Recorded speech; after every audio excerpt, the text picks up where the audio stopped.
tata cara. Kalau misalkan kita ngomong masalah pastor, kenapa pastor itu mereka tidak menikah? Supaya mereka itu lebih memfokuskan pikirannya kepada Tuhan. Mulai dari hatinya, pikirannya, seperti yang tadi dikatakan oleh Kak Ica. Beda halnya dengan orang yang sudah menikah. Kalau orang yang menikah, mereka itu nggak bisa memberikan pikiran dan hati mereka itu sepenuhnya kepada Tuhan. Kenapa?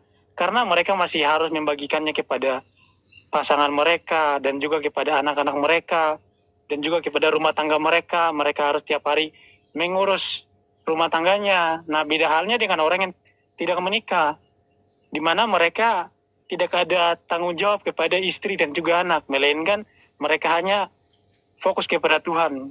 Jadi nggak ada hambatan soal hal-hal duniawi. Nah, itu yang dijelaskan oleh Rasul Paulus, bahwasanya lebih baik kamu kalau misalkan melayani Tuhan, lebih baiknya kamu nggak menikah. Kenapa? Supaya kamu itu lebih bisa berfokus kepada Tuhan. Kalau kita dekat sama Tuhan, pasti kan di saat mau kita melakukan hal-hal yang jahat kan tidak mungkin. Oke, Walaupun baik. sebagai manusia biasa kan kita masih punya keinginan daging. Namun kalau orang tiap hari berdoa, sibuk dengan melayani Tuhan, pasti untuk melakukan kejahatan itu udah nggak akan mungkin lagi gitu. Jadi jangan samakan orang duniawi dengan para orang-orang kudus seperti para misalkan para romo atau pastor. Nah, karena mereka cukup Demian. Berbeda dengan kita, cukup. Bang. Jangan disamakan. Baik, Demian. Begitu, Bang. Iya, terima kasih. Gini, Demian, gini ya. Saya tidak akan mempertanyakan sebagaimana Mbak Ica bertanya kepada satu personal, karena itu bukan bagian dari pengajaran. Karena nanti itu akan banyak panjang. Saya pun bisa bertanya itu, dan itu nggak akan ketemu ujungnya. Kita bisa buka-bukaan data, tapi saya tidak akan ke sana. Ini tentang hal pengajaran. Kembali lagi tentang hal pengajaran. Tuhan menciptakan manusia dengan kesempurnaannya, dengan kodratnya, dengan kehebatannya, diberikan hasrat. Termasuk kepada para pastor, kan gitu. Dan juga biarawati sebenarnya. Namun, ada aturan di keyakinannya Mbak Ica dan Bang Demian bahwa mereka itu tidak bisa menyalurkan itu, padahal itu sudah jadi kodratnya, fitrahnya. Makanya nanti akan hal terjadi di situ banyak. Dan ketika Mbak Ica menjelaskan pun malah seolah-olah lebih tahu daripada pastor itu sendiri. Dia membuang di mana. Tapi Alif, kita pikir gini dulu, sebentar dulu, Alif. Bang Alif. Maksud saya gini, Bang Alif. Kita kan ibaratkan kalau misalkan kita kan beranalogi. Aku baru sedikit loh. Aku baru sedikit. Saya tidak akan, gini Mbak Ica, makanya saya tidak akan terlalu panjang. Saya tidak akan terlalu panjang menanggapi yang sifatnya personal. Biar dikasih tahu, Alif. Kalau kamu bilang seakan-akan Ica lebih tahu. Nah, kita sebagai manusia, kita sudah menyerahkan hidup kita. Kenapa Ica berani bilang pastor membuangnya di WC? Ya makanya itu saya kasih tahu sama kamu. Kita ini ya sebenarnya kalau kita sudah menyerahkan hidup kita kepada Tuhan ya, pikiran kita, hati kita sama Tuhan itu tidak akan kita berpikir hal-hal yang duniawi lagi. Tetapi kita berarti Mbak Ica mestinya sebentar. Makanya saya kan ngomong baru sedikit loh. Saya ini ngomong baru sedikit. Kamu bicara sedikit, tetapi kamu memframing. Bukan Ica yang menjelaskan tadi. Ica tadi yang menjelaskan. Masalahnya Bang Alif nggak ngerti penjelasan kayak Ica. Ya udah gini. Yang lebih logis tuh begini. Sebentar. Yang lebih logis tuh begini. Kalau dia sudah menyerahkan hidupnya kepada Tuhan, segala sesuatunya untuk Tuhan, berarti bukan di WC, tapi di gereja. Karena gerejanya itu tempat Tuhan, dia serahkan, keluarkan kepada Tuhan, kan itu logikanya. Menyerahkan kehidupannya kepada Tuhan, menyerahkan dosa kepada Tuhan. Tetapi perbuatan baiknya itu adalah persembahan kepada Tuhan, bukan dia melakukan kesalahan. Dia kan dapat anugerah itu. Oke, dapat anugerah. Ya, daripada kau asumsi, ya saya juga kan asumsi saya lebih logis gitu loh. Kamu kan asumsi kamu tuh liar. Ibaratkan liar.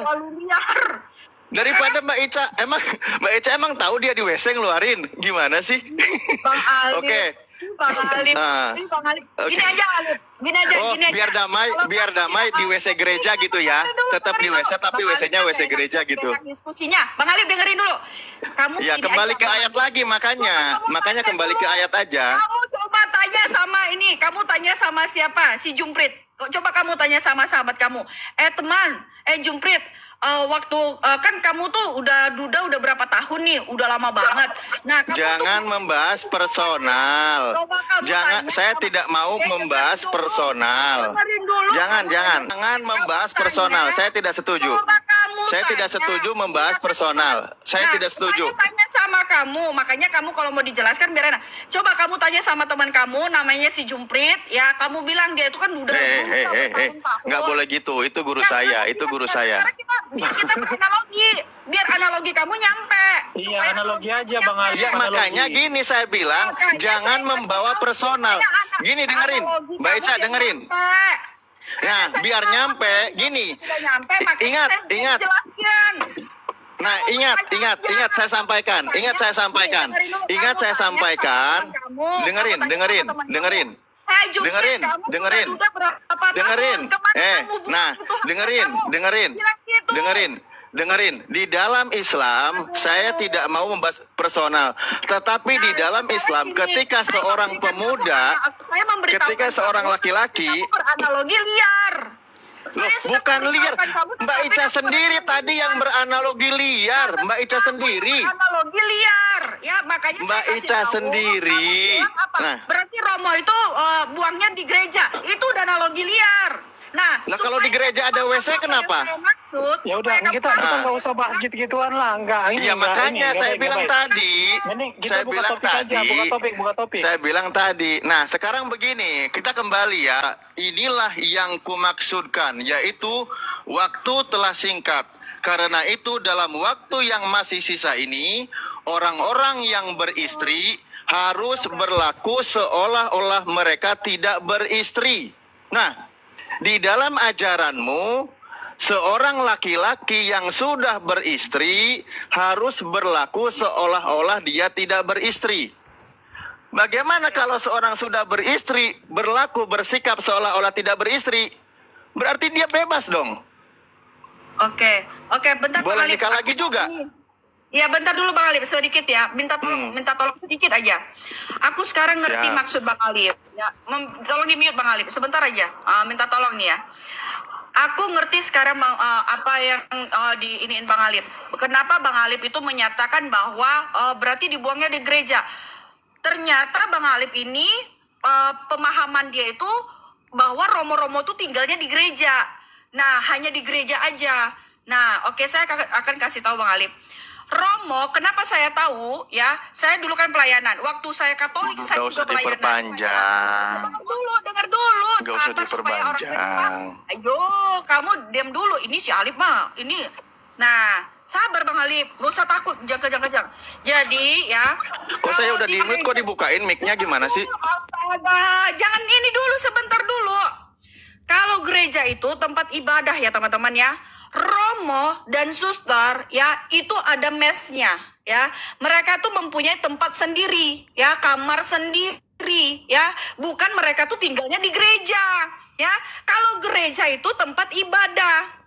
Nah, kalau gereja itu tempat ibadah, jadi jangan kalian berpikir Romo itu tinggalnya di gereja, gitu. Tidak, gereja ada, di mes juga ada. Mereka tuh ada tempat tersendiri, kamar sendiri, ruangan sendiri, gitu. Jadi kenapa Jadi saya bebas di mana aja ya? Hah? Bebas di mana aja jadi? Kok bebas di mana aja?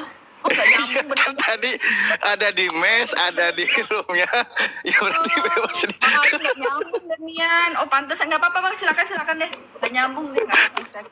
Lah, kan saya bilang sudah, Anda bilang dia di gereja, dia di mes. Cuman saya tadi kan kamu bilang berarti uangnya di gereja. Nah, saya pikir kamu tuh sudah mengerti bahwa gereja lah tempat gereja ini adalah gereja. Dan biar saya kasih jelas, Kalau gereja itu tempat ibadah, di mana orang di situ romo itu melakukan ibadah, ya. Kalau romo-romo dan suster itu mereka tuh ada tempatnya, mereka tuh punya ruangan, punya kamar, punya ini sendiri gitu. Nah makanya saya katakan ya, kenapa dibuang di situ ya, kita kan nggak pernah tahu ya. Nah tetapi pada di situ di rumahnya dia, ya nggak mungkin dibuangnya di ruang tamu, nggak mungkin dibuangnya di kantor. Kita pakai ini manusia deh, masa jangan kayak ODGJ deh, kita punya pikiran tapi kita nggak punya pikiran. ODGJ kan begitu, hasilnya plak gitu kan. Nah ini enggak, jadi romo itu bukan tinggalnya di gereja itu tidak, tetapi mereka itu ada tempatnya. Kenapa saya tahu? Karena saya dulu waktu saya masih Katolik ya, saya tuh masih Katolik 28 tahun saya tuh Katolik ya. Nah, orang tua saya juga Katolik, itu saya tahu. Nah, saya di situ pelayanan di situ. Nah, jadi saya ngerti gimana romo dan suster begitu. Nah, kalau misalkan Alif bilang Ya, yang terima kasih Mbak Ica penjelasannya. Terima kasih. Saya tidak akan membantah. Iya, tapi paham bahwa romo ini tinggal di mana gitu. Nah, bukan jadi, enggak ngomongin tinggal, malah saya bilang sudah. Nanti kan ini ya sudah, Nah, makanya saya bilang ya, saya pikir coba kamu paham, gini, ternyata gini. kamu nggak paham. Ya, saya tanya, di gereja itu ada toiletnya nggak? Oke, sekarang gini, teman-teman semua ya, ternyata otak Bang Alif ini agak Loh, sedikit. saya tanya, di gereja ada toiletnya nggak? Ya, Loh, saya dengerin nanya dulu. loh. Dengerin dulu ya, kita masih nyambung di dalam diskusi tadi. Di gereja ada toiletnya nggak? Orang lagi beribadah, disuruh dia nanya toilet ya. Orang lagi ibadah disuruh nanya toilet, kita masih diskusi diskusi di situ. Coba agak sedikit ini kan. Kecuali ini pada saat romo itu lagi santai, ada tempatnya nggak? Itu pertanyaan yang masih menyangkut diskusi. Kalau kamu tanya waktu di gereja itu pada saat ibadah, pada saat di gereja, kalau misalkan pengen tahu nih tempat ibadah tuh ada toilet apa enggak, kalau udah dinamakan tempat ibadah itu pasti ada toilet. Nah dia ini bertanya tentang apa, kejongkokan. Itu menurut saya Udah nggak usah diperpanjang, makanya saya bilang nggak usah diperpanjang, nanti saya disalahin. Saya cuma nanya, tadi kan ngomongin toilet, WC. Dengerin Bang Alif, orang tidak akan menyalahkan kamu, malah mengatakan kamu Alif, dulu kamu ustadznya seperti apa sih, belajarnya kayak apa, itu nanti orang Iya, tapi saya tidak belajar tentang pastur. Kan Mbak Eca sendiri yang menjelaskan dari tadi di mana tempatnya. Ya sudah, malah saya bilang udah nggak usah diperpanjang. Saya bilang nanti banyak juga kawanmu yang nggak setuju gitu. pasti Ya, setuju, oke. setuju, memang seperti itu. Oh ya udah, kalau memang seperti itu ya sudah. Ya sudah. Buka topik, bahas apa ke yang bermanfaat. Masa bahasnya kayak gini? Sudah, kalau memang Jadi ngantuk gitu. Kalau orang ini kalau cerita begini, orangnya membara-bara. Iya, saya bahas gitu. Aduh Jadi ya ngantuk, Allah, bro. ya Rahman ya Rahim. Oke, nah contoh ketika masalah pernikahan Mbak Ica, kembali ke ayat. Ya, ketika masalah pernikahan, saya bilang tadi, ingat justru di ajaranmu, seorang laki-laki yang sudah beristri, bahkan dia perintahkan harus berlaku seolah-olah mereka itu tidak beristri. Nah, Nggak, itu, gimana coba? Ya, saya jawab ya, begini, itu kan konteksnya kan pelayanan. Ibaratnya kalau kita di saat kita melayani Tuhan, maka kita nggak boleh ibaratnya mikirin hal-hal yang lain selain daripada Tuhan. Nah, dan itu kepada orang-orang yang sudah menikah. Ibaratnya kalau mereka sudah menikah, kemudian melayani Tuhan, maka masih memikirkan hal-hal yang lain, itu kan nggak baik. Artinya kan dia nggak akan fokus kepada Tuhan. Jadi itu harus paham. Berarti boleh menikah dong? Berarti boleh menikah? Kan bukan, itu konteksnya bukan ibaratnya dia harus menceraikan istrinya jangan atau salah tidak. deh, makanya jangan Ya, sembarangan itu lah. kan bahasa ini bukan artinya bahwasanya Nih dia contoh, menganggap istri saya dan- baca dari ayat istri dan sebelumnya anaknya. ya. Nih, adakah engkau terikat pada seorang perempuan? Tanda tanya. Janganlah engkau mengusahakan perceraian. Adakah engkau tidak terikat pada seorang perempuan? Tanda tanya. Janganlah engkau mencari seorang. Tetapi kalau engkau kawin, engkau tidak berdosa. Dan kalau seorang gadis kawin, ia tidak berbuat dosa. Tetapi orang-orang yang demikian, Iya, itu yang 29-nya, Bang. Coba 29-nya. Aduh. lah iya makanya saya bilang tadi. Makanya saya bilang, katanya suruh lebih lengkap. Tapi kalau engkau kawin, engkau tidak berdosa. Coba itu ayat 28-nya, 29-nya, Bang. Yang Lah salah iya dia dari 28-nya. Dan orang-orang ya yang sudah beristri harus berlaku seolah-olah mereka tidak beristri. Nah, kalau berlaku seolah-olah tidak beristri, bebas berarti di situ. Lo bebas apanya? Ya, Ayat itu seolah-olah udah tidak beristri. Dulu, Alif. Salah, Alif, coba kamu baca lagi biar kamu paham. Kan Kamu yang ketika baca, dia sudah beristri, harus bersikap Alif, seolah-olah kamu dia baca tidak dulu dari beristri. awal. Itu ayat bener banget ya. Itu ayat udah bagus banget. Nah, biar saya jelaskan ayat itu. Coba kamu baca. Apa? Kamu baca coba. Tadi dari awal. Coba kamu ini kan tadi. Nah, tadi Dari yang 28, kamu dari 28. awal. Ya, coba. Orang tadi saya bacain dari 27 malah. Kau Yaudah, dipotong. nggak apa-apa, coba baca. Ya tadi saya sudah bacain itu Mbak Ica. Ayat di mana? Ayatnya di mana? Oh, 1 Korintus 7. Ya. 1 Korintus 7. Hmm. 1 Korintus 7 ayat. Silakan dari 27 boleh. Itu kan dari 29. Oke. Ini saya tadi kan padahal itu ayat memang benar loh. Yang salah Ya di mana? benar. Gitu. Benar, Nah. seolah-olah tidak beristri nanti. Makanya kamu itu namanya kamu memframing gitu. Ayat yang Loh, bukan disampaikan memframing, ini ayatnya gimana sih? Enggak, maksudnya Makanya gini, saya tadi kan kasih sudah tahu. aku jelaskan. Jadi kita harus pahami konteksnya. Kenapa Paulus Iya. ngomong seperti itu adalah istilah yang diambil dari peristilahan pelayanan. Jadi konteksnya itu kalau dalam pelayanan. Kalau kita dalam pelayanan, maka kita nggak boleh mikirin yang lain. Kita harus fokus kepada Tuhan. Kan ada konteksnya, Oke, bukan. saya bisa tambahin bukan nggak? Aku Berarti boleh pelayan nggak? boleh menikah. Alif, ini itu saya bukan boleh bahwa ini pelayan nggak? boleh menikah, tetapi kalau di saat kita melayani Tuhan, kita nggak boleh Loh, memikirkan yang itu, lain. Anggap saja kita seperti tetapi nggak kalau menikah. engkau kawin, engkau tidak berdosa. Saya boleh Dan tambahin kalau sedikit seorang nggak? gadis Aduh, kawin, kok- ia kok tidak malah- berbuat kok malah dosa. muter-muter. Kok muter-muter gimana? Itu bunyi Tambahin ayatnya. nggak? Ini saya Enggak, ikutin kalau ayat. kamu Saya tafsir boleh tambahin seperti nggak? itu salah, kamu nggak ngerti konteksnya. Loh, Alif, sekarang enggak, begini. Ibaratnya nih, saya udah kawin, saya udah nikah nih, saya punya istri, saya punya anak. Tetapi di saat saya melayani Tuhan, saya menganggap diri saya posisinya sama seperti saya nggak menikah, nggak ada istri, nggak ada anak. Itu istilah yang dipakai untuk ibaratnya kita itu kalau mau melayani Tuhan, maka kita harus fokus kepada Tuhan, bukan fokus kepada yang lain. Jadi Tetapi konteksnya kalau seperti engkau itu. kawin, engkau tidak berdosa. Lo harus pahami konteksnya dulu ayatnya. Lah ini kan Konteks ayatnya Paulus ngomong bersambung. Itu seperti apa? Kok malah muter-muter dijelasin? Loh, siapa yang muter-muter? Enggak, sekarang begini. Masa kamu Jadi yang intinya menafsirkan boleh kitab nikah atau saya tidak? Kan aneh gitu loh. Iya, saya tanya, intinya boleh nikah atau tidak?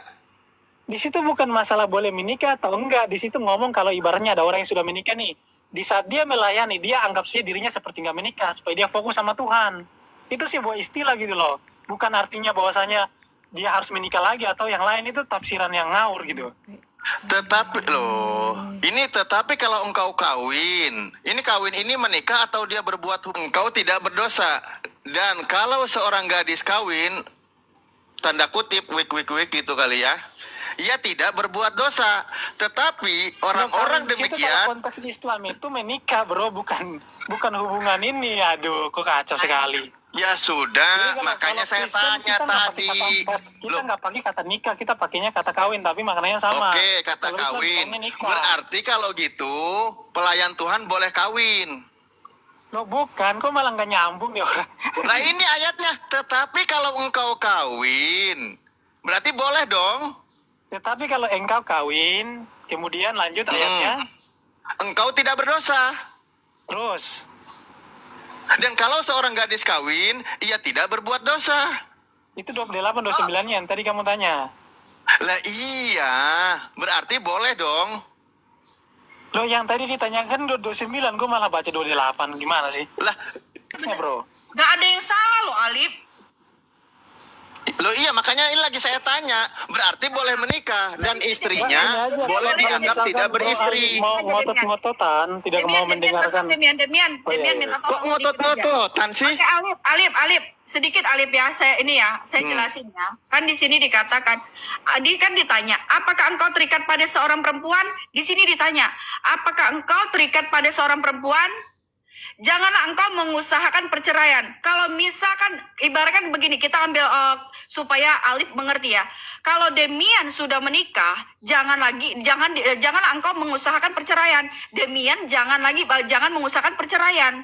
Kalau Demian sudah menikah, jangan mengusahakan perceraian, ya. Kan di sana, apakah engkau terikat pada seorang perempuan?